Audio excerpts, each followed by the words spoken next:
কংগ্ৰেছে এপিনে ৰিজাৰ্ভেশ্যনক লৈ পেলাই ভাৰতীয় জনতা পাৰ্টিয়ে ৰিজাৰ্ভেশ্যন চেজ কৰিব বুলি কয়, কিন্তু আসল এই ৰিজাৰ্ভেশ্যন চেজ কৰাৰ মানসিকতা ৰখা পাৰ্টিটো হৈছে কংগ্ৰেছ।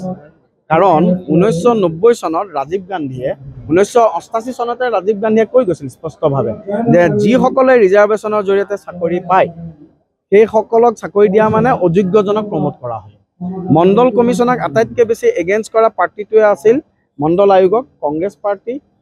ৰাজীৱ গান্ধী ডাঙৰীয়া সংসদত তেখেতে আনুষ্ঠানিকভাৱে ষ্টেটমেণ্ট দিছিল আৰু আনকি সেই সময়ত ভাৰতবৰ্ষৰ যিবোৰ পেপাৰ আছে সেই পেপাৰতো কংগ্ৰেছে ৰিজাৰ্ভেশ্যনৰ এগেইনষ্টত ষ্টেটমেণ্ট দিছিল। প্ৰথম কথা, সেই কংগ্ৰেছৰ লিগেচিটো বহন কৰি আছে ৰাহুল গান্ধী। আমি জানো গান্ধী পৰিয়াল বুলি ক'লে কংগ্ৰেছ, সেই ৰাহুল গান্ধীয়ে আজিৰ দিনত দেখুৱাবৰ কাৰণে তেখেতসকলে সংবিধানখন লয়। কিন্তু এই কংগ্ৰেছে আজিৰ দিনত ৰাহুল গান্ধীয়ে নকয় যে তেওঁলোকৰ দিনত কিহৰ কাৰণে ৭৫ বাৰ সংবিধান সংশোধন কৰা হৈছে। এই ৰাহুল গান্ধী কিন্তু নিমাত যেতিয়া আমি সোধোঁ যে 1956 চনতে সেই সময়ত নিৰ্বাচিত কংগ্ৰেছৰ যিখন কমিউনিষ্টৰ যিখন কেৰালা গভৰ্ণমেণ্ট আছিল, তেওঁৰ ককাও জৱাহৰলাল নেহৰু কিহৰ কাৰণে ভাঙি দিছিল, কিহৰ কাৰণে কংগ্ৰেছে 88 বা 356 প্ৰয়োগ কৰি পেলাই সেই সময় বিভিন্ন সময়ত নিৰ্বাচিত ৰাজ্যিক চৰকাৰসমূহ ভাঙি দিছিল। এই কংগ্ৰেছে ইমাৰ্জেঞ্চি ইম্প'জ কৰিছে। গতিকে ৰাহুল গান্ধী আজিৰ দিনত যিমানেই নকওক কিয়, যি কংগ্ৰেছ দলৰ হিষ্ট্ৰী সকলো সময়তে সংবিধান অৱমাননা কৰা, যেতিয়াই কংগ্ৰেছৰ স্বাৰ্থত কোনো ৰায় নাহিব আনকি তেওঁলোকে ন্যায় পালিকাকো আঙুলি দেখুৱায়। গতিকে এইজন ৰাহুল গান্ধীয়ে আজিৰ দিনত অন্ততঃ সংবিধানক লৈ সংৰক্ষণক লৈ ৰাহুল গান্ধী আৰু কংগ্ৰেছে কথা কোৱাৰ কোনো অধিকাৰ নাই। আৰু সেইকাৰণে আমি কংগ্ৰেছৰ যি ৰাজনীতি আৰু কংগ্ৰেছক আমি নীলাশিয়াল হিচাপে অভিহিত কৰিছোঁ। কংগ্ৰেছে এপিনে ৰিজাৰ্ভেশ্যনক লৈ পেলাই ভাৰতীয় জনতা পাৰ্টিয়ে ৰিজাৰ্ভেশ্যন চেজ কৰিব বুলি কয়, কিন্তু আসল এই ৰিজাৰ্ভেশ্যন চেজ কৰাৰ মানসিকতা ৰখা পাৰ্টিটো হৈছে কংগ্ৰেছ।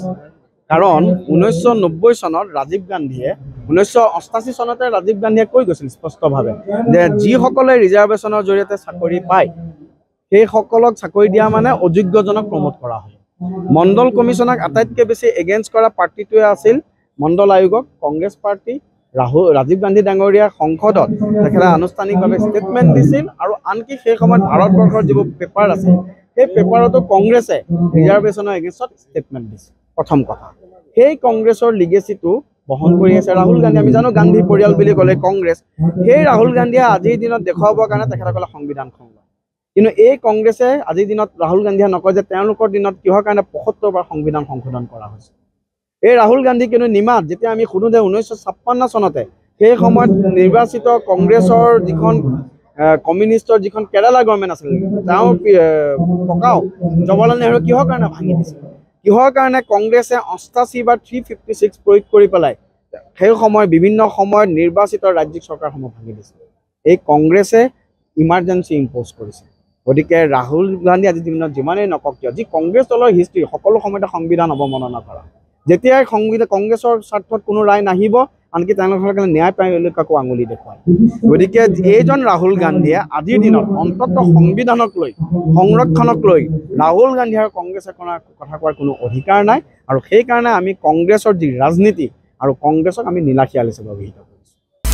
আপুনি বিচৰা বাতৰি পাব কেৱল নিউজ 18 এপত। নিউজ 18 এপ ডাউনলোড কৰিবলৈ স্কেন কৰক এই QR কোড। গুগল প্লে ষ্টৰতো পাব এই নিউজ 18 এপ।